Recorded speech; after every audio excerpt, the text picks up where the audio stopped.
सुप्रभात मित्रों। हम आशा करते हैं कि आप हमें पहचाने होंगे।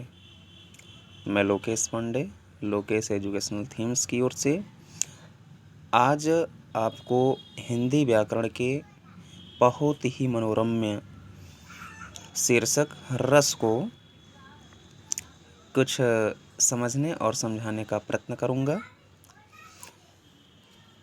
मित्रों, आपको पता होना चाहिए कि भारतीय साहित्य में रस सबसे पहले, सबसे प्रचलित, सबसे व्यवस्थित तौर पर नाट्यशास्त्र नामक ग्रंथ में, ग्रंथ का नाम यहाँ पर लिखा है ग्रंथ और यहाँ पर लिखा है नाट्यशास्त्र, को आचार्य भरत मुनि ने,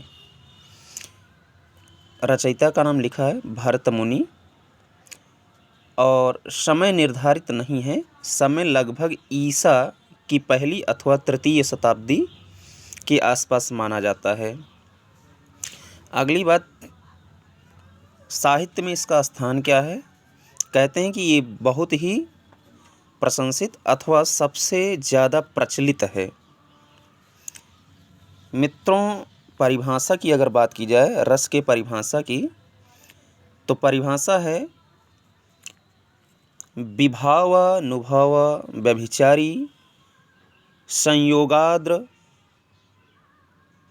सह निष्पत्ति।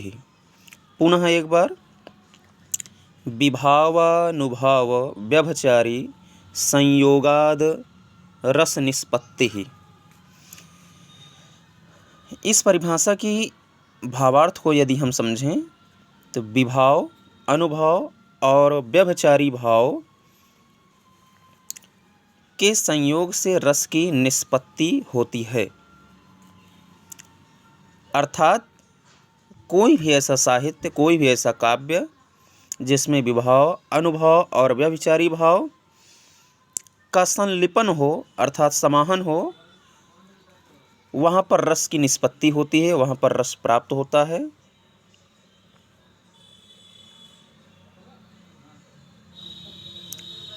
उक्त सूत्र अर्थात विभावानुभव व्यभिचारी भाव संयोगाद रस निष्पत्ति के व्याख्याकार अभिनव गुप्त जी हैं। अन्य परिभाषा की बात करें, उपर्युक्त जो परिभाषा है उसके अलावा यदि हम परिभाषा की बात करें तो आलंबन विभाव से उद्बुद्ध, आलंबन विभाव से उद्बुद्ध, उद्दीपन से उद्दीप्त, व्यभिचारी भावों से परिपुष्ट, अनुभव द्वारा व्यक्त हृदय का स्थायी भाव ही रस दशा को प्राप्त होता है। उपरोक्त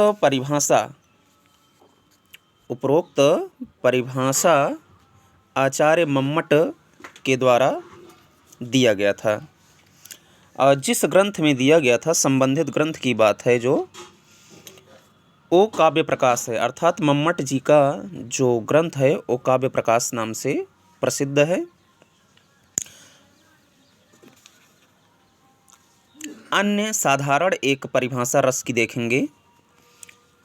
किसी भी रचना या दृश्य को देखने, पढ़ने या सुनने से मनुष्य को जिस आनंद की अनुभूति होती है उसे रस कहते हैं। एक बहुत ख्यात परिभाषा को हम समझेंगे, रस सेते असौ इति रसः। बहुत ही ख्यात परिभाषा है।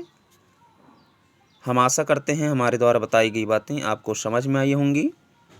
यदि ऐसी ही वीडियो आपको और आगे देखनी है तो हमारे चैनल्स को सब्सक्राइब करें। लोकेश पांडे। जय हिंद, जय भारत।